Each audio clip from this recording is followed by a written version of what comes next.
BBC News at 6 o'clock. This is Mark Forrest. Good evening. 9 boats carrying migrants have been intercepted in the Channel off Kent in what a local MP has said is a record for a single day. The Taliban leader in Afghanistan has dashed hopes that any ceasefire is imminent by saying they'll keep fighting until their aims are achieved. A group of climbers, including 4 from Britain, is missing in the Himalayas. Supporters of Liverpool and Spurs are arriving at the stadium in Madrid for the Champions League final. And Saracens have won Rugby Union's Premiership title for the second year running. What has been described as a record number for one day of small boats carrying migrants has been intercepted by the UK Border Force off the coast of Kent and Sussex. The Coast Guard say they, along with several RNLI boats, helped deal with 9 incidents. It's thought the good weather and calm seas prompted people to make the journey across the Channel from France. Similar conditions in December led to a surge in boats, and the Home Office declared a major incident.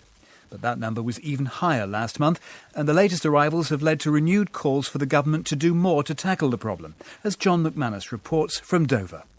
Today's numbers are a setback for the government's stated aim to cut the number of migrants' arrivals. 138 people arrived across the Channel in December, prompting the Home Secretary Sajid Javid to declare a major incident and order 2 Border Force vessels back from southern Europe to the Channel. Yet in May, 140 migrants successfully made it from France. And today the Coast Guard has confirmed that it helped Border Force officials with 9 vessels. The Home Office has yet to confirm exactly how many migrants arrived today, but there are reports of up to 30 people found on 4 boats and several who were found on the beach at Winchelsea. The Conservative MP for Dover, Charlie Elphick, says if the numbers are correct, it's a new record. Mr Elphick wants a joint safety and security zone in the Channel, with all migrants being returned to France. This was a crisis at Christmas. The Home Office said that they were putting in a plan in place with the French to bring the situation under control. And yet the numbers have simply started to surge through the summer. It's urgent that the Home Office get a grip on this situation and that this crisis is brought to an end. Mr Elphick will meet Sajid Javid tomorrow to press his point that more must be done. The Home Office hasn't commented today, but responding to last month's record number of migrants, it said that since January, more than 30 people who arrived illegally in the UK in small boats had been returned to Europe. It added that those in need of protection should claim asylum in the first safe country they'd reach. The leader of the Afghan Taliban has vowed to continue fighting until the movement's objectives are reached, dashing hopes of a ceasefire anytime soon. At the same time, Mullah Haibatullah Akhundzada said the doors of dialogue with the US remained open. With more details, here's our South Asia editor, Umbarasan Etirajan. In his annual message ahead of the Muslim religious festival of Eid, the Taliban leader said they would not stop their offensive until international forces left the country. The group's aim, he said, was to establish an Islamic system in Afghanistan. He gave no indication that the Taliban would repeat last year's truce over the 3-day Eid holiday next week, disappointing many ordinary Afghans.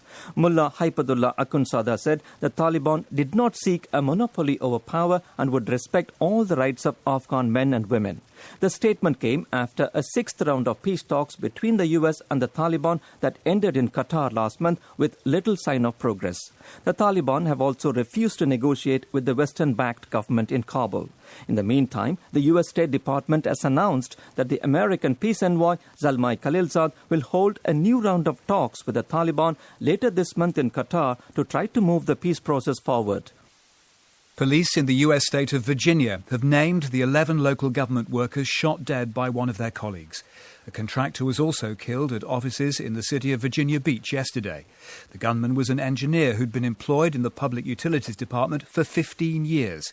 He died in a gun battle with police. So far, no motive has been given for the shooting. Our correspondent Chris Buckler is in Virginia Beach. Behind dozens of cordons, a police officer stands guard at the door of one of Virginia Beach's local government buildings. Inside is the aftermath of a dozen murders, committed by a man who used to work here. Close to the end of the workday, he walked in and fired shot after shot, killing colleague after colleague. Mary Louise Gale. At a news conference, Police Chief James Cervera read out the name of each person killed. One had worked for this city for more than 4 decades, another for just 11 weeks. This was a long-term lack of any other term, running gun battle with this individual. This was not what is traditionally a police-involved shooting. This was a long-term, large gunfight. The police are determined that the focus should be on the victims, not their killer. They said they would say his name only once. He was Dwayne Craddock, a 40-year-old engineer who was shot dead in an exchange of fire with officers. So far, the only explanation they've been able to give for his actions is that he was a disgruntled employee. In itself, that will fire the long debate about whether America needs to do more to restrict access to guns. 8 climbers, including 4 from Britain, are missing on India's second highest mountain. 2 Americans, an Australian and an Indian, are also in the group. They began their ascent of Nanda Devi almost 3 weeks ago, but rescuers were sent to find them when they failed to return to base camp. Richard Galpin reports. The expedition is thought to be led by the experienced British climber Martin Moran, whose company has run many expeditions in the Indian Himalayas. And the goal is reported to have been Nanda Devi, which is more than 7,000 metres high and lies close to the border with China. On May the 22nd, Mr Moran's company said the team had reached a second base camp at an altitude of almost 5,000 metres, which would be home for a week before a summit attempt was made on a new route. The alarm was raised after the climbers failed to return to base camp by the expected date. The Indian authorities have sent 2 rescue teams to try to find the missing climbers, and it's expected that an Indian Air Force helicopter will join the search and rescue operation tomorrow morning. The Defence Secretary Penny Mordaunt has said Britain will listen carefully to US concerns before making a final decision about whether to include Chinese technology in the UK's 5G network. The United States has warned allies that it could stop sharing intelligence if they use the company Huawei. The Chinese firm has rejected US claims that it works for Beijing. Speaking to reporters in Singapore, Ms Mordaunt said the government was taking the security concerns very seriously. These are judgments to be made. There are vulnerabilities, for example, of just having one supplier. So all nations facing these decisions have to look at the detail. They have to weigh that up, and we will come to a decision and make an announcement on that shortly. Conservatives in Bracknell in Berkshire have passed a motion of no confidence in their MP, Philip Lee. Local officials say the result shows how members feel about him. Mr Lee has blamed the outcome on what he called an orchestrated and destructive campaign by opponents of his views on Brexit. He backs holding another referendum on options for the UK's departure from the EU to find out if people want to leave or not. Tens of thousands of fans are in Madrid for tonight's Champions League final between Liverpool and Tottenham. It's only the second time 2 English teams have been pitted against each other for the ultimate prize in club football. Liverpool are looking to win the title for a 6th time, while for Spurs, victory would mean the first Champions League trophy in their history. Many supporters have travelled to Madrid without a ticket to savour the atmosphere, including these Spurs fans. I still don't believe we're actually here. I'm still pinching myself. I don't think give it all their best. I'll be proud of them. It's a one-off game, anything can happen. We have to support the boys whether we're in the ground or not. I'm 60 years old now. I haven't seen this in my lifetime. I have to be here for that. It's a 50-50 game, isn't it? I think we've got enough to do what we've got to do. Fingers crossed. But these Liverpool fans in Madrid remain confident their team will lift the trophy. I can't see Tottenham winning, to be fair. I think it's ours all the way, but I feel a little bit too confident, which is not great. I've been coming to watch Liverpool for many years now, and I expect a good game and a good win. I came out here, I don't have a ticket, I just came to be with all the beautiful Red fans and sing my heart out and watch the game in the bars later. Our sports editor Dan Rowan is in Madrid and looks ahead to the match. With both teams making it to Madrid after barely believable semi-final comebacks, each will feel destined for glory. Especially Liverpool, perhaps, for whom success in this competition is part of their identity.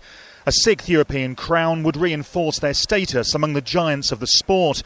But having lost last year's final and then this season's Premier League title race by just 1 point, the pressure is on the favourites to cap the progress made under manager Jurgen Klopp with some silverware. In contrast, Spurs have never been on such a stage and last won a major European title 35 years ago.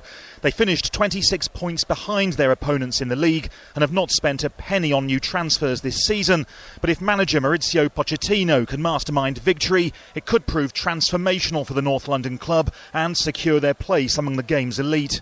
There is much at stake tonight in Madrid for a fixture that's always eagerly anticipated, but rarely quite like this. A minute's silence will be held before the final for the former Arsenal player Jose Antonio Reyes, who's died in a car crash at the age of 35. Saracens have retained Rugby Union's Premiership title. With the details and a roundup of the rest of the sport, including the derby at Epsom, here's Shabnam Yunus-Jewel. European champion Saracens have overturned an 11-point deficit to beat Exeter 37-34 and win the Premiership final at Twickenham. Sonia McLaughlin was watching. In one of the most thrilling Premiership finals of recent times, Saracens edged out Exeter to complete the domestic and European double for the second time.